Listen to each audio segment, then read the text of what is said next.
Before I get started with the content, I'm putting this special request up front of my videos for the next couple ones.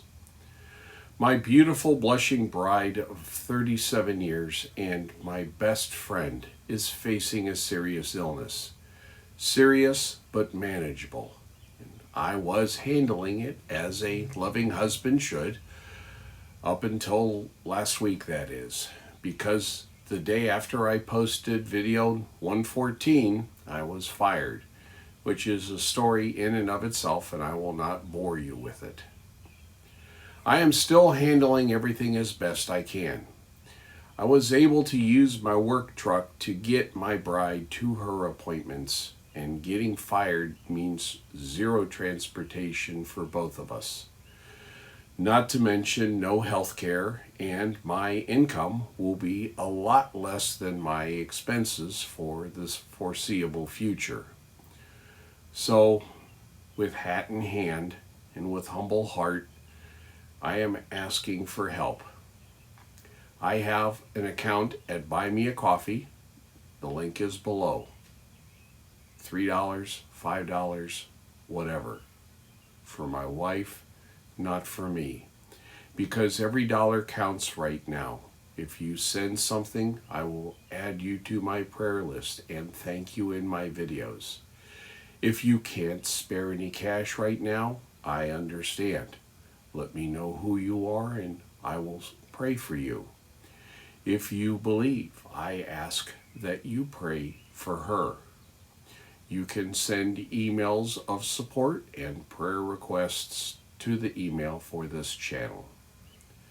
Thank you. All right, let's get on with the content. As you journey through life, it is much more likely you will need to render first aid than you will have to defend yourself with a firearm. Do you know first aid? Let's talk about that.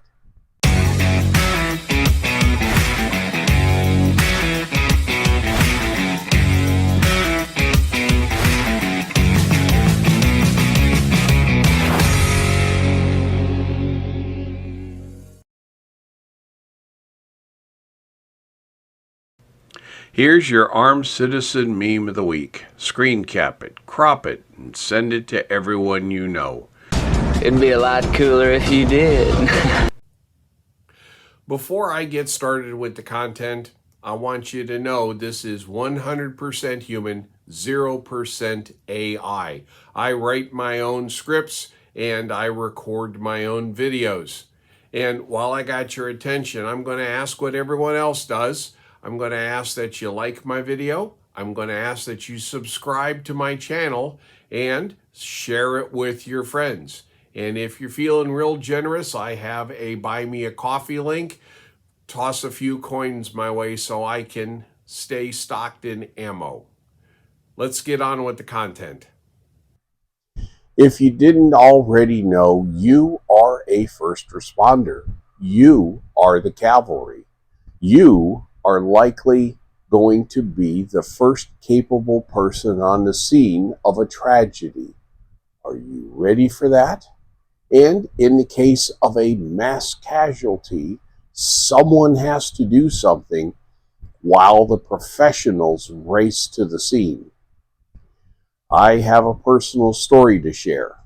I grew up in a rural area. I was 16 years old when this happened, just taking the bus to school like most every other day. We were coming up on one house, and the kid who lived there was a middle schooler.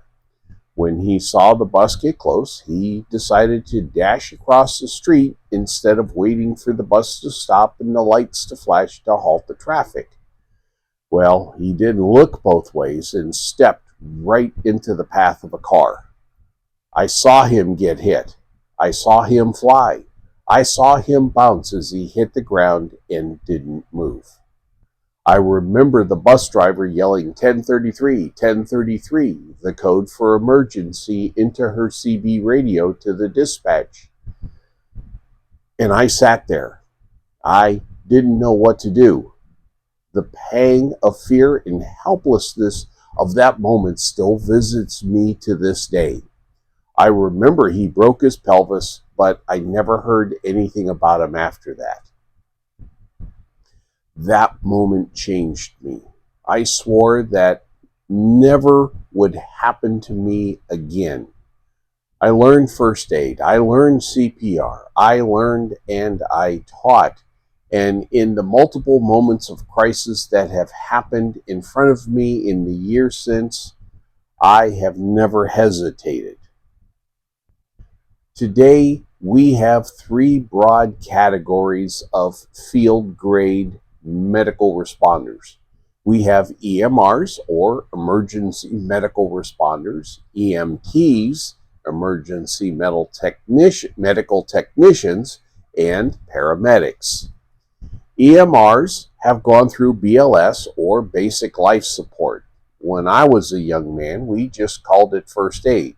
You got the basic stuff in the Boy Scouts, and the Red Cross was about the only organization holding classes.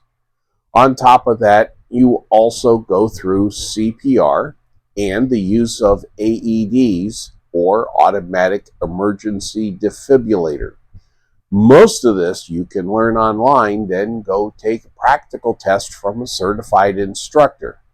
If you work in an office, a warehouse, or fixed job site that has a designated first aid person, this is what they should be trained to. Where I live, EMRs also fall under CERT, or Community Emergency Response Team. Your community might call it something different. Frankly, I believe every citizen needs to have a BLS certification. Everybody. It should be a mandatory class in high school, and you need to attend annual refresher training. Our firearm skills deteriorate if we don't practice. First aid skills are no exception. An EMT is the next level up and the first level of professional field medics. The EMT can administer some medications and insert a supraglottic airway. Say that 3 times fast. EMT training is about 120 to 150 hours, which is about 3 to 4 weeks of training. The EMT is the person who drives the ambulance and assists the paramedic with the initial treatment and transport of the patient. The paramedic is a mini doctor without a hospital. Army medics and Navy corpsmen are paramedics. They are expected to provide life-saving care with little support, what they carry on their back, and get to decide who gets care first. They get 8 to 12 months of intense training after they obtain an associate's degree. Paramedics can administer over 60 medications, start IVs, and more. Both EMTs and paramedics also attend training on a consistent basis to keep their skills sharp and to stay up to date on the latest emergency medical technology and practices. Now, imagine yourself as an armed and prepared citizen. You find yourself at the scene of a mass casualty event. The cause of the event itself is of no consequence. The first responders are 10 plus minutes out. You are prepared as best as you can reasonably be. You know how to administer first aid. You also have some supplies in an IFAK, or individual first aid kit. You can treat 1, maybe 2 people with the supplies you carry. So the question is, who are you going to treat? This is where the ramp triage model comes in. First of all, triage is a French word meaning to sift or to sort. RAMP stands for Rapid Assessment of Mentation and Pulse. I couldn't find any significant training resources online, so I did the best thing I could think of. I went down the street to a firehouse and spoke with the ambulance crew, explaining who I was as a YouTuber why I was asking and asked them where I could get more knowledge and or training to help them if I am on the scene before they are. Shout out to Memphis Fire Station 17 for getting me in touch with those who could help me. I am currently signed up for a CERT class in September. Before I get into this, my words here are not a replacement for the actual training on this subject. If you seek this training out, this pre-briefing should help you remember and recognize what they are talking about. RAMP is a 5-stage triage method to quickly assess the level of casualty for an individual. In the RAMP protocol, there are 4 levels to sort victims into. The lowest is minor. These people have minor or no physical injury and are mentally cognizant. They can communicate and even follow directions. I suggest you put them to use. Get them to help, holding dressings over wounds. Doing something helps this person because they have to focus on what you told them to do instead of spiraling and catastrophizing over what happened. They feel useful instead of helpless. I wish I had had that. The next level of injury is delayed. This means that they can be severely injured, such as a compound fracture. However, they are stable. Yes, they need to go to the hospital, but they won't die in the next hour or two. The third level of triage is immediate.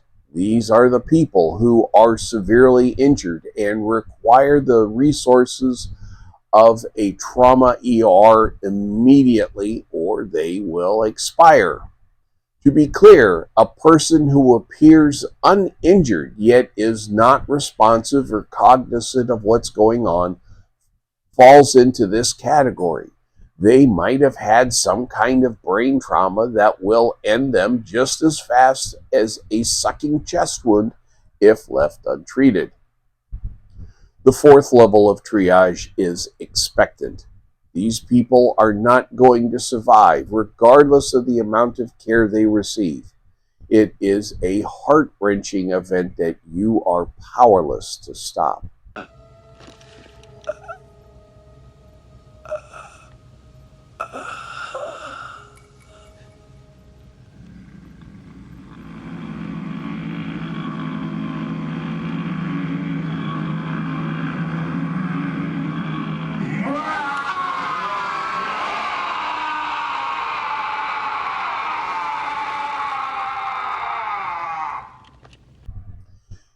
If you learn this, if you accept this burden, if you accept this responsibility, you can multiply your effectiveness in a crisis situation like a mass casualty event.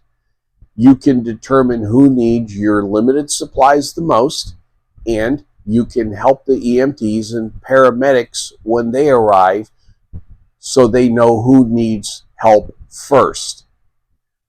You can help one person, or you can help many. That is your choice. Stay safe, stay bullet-free. Tell your family you love them every chance you get. Y'all have yourselves a wonderful day.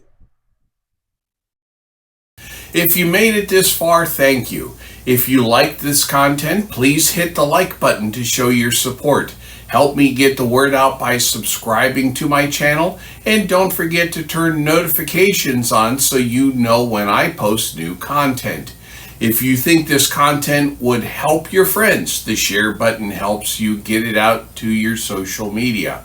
Comments mean a lot to me, good or bad. Please leave one. All right, go forth and have a most excellent day.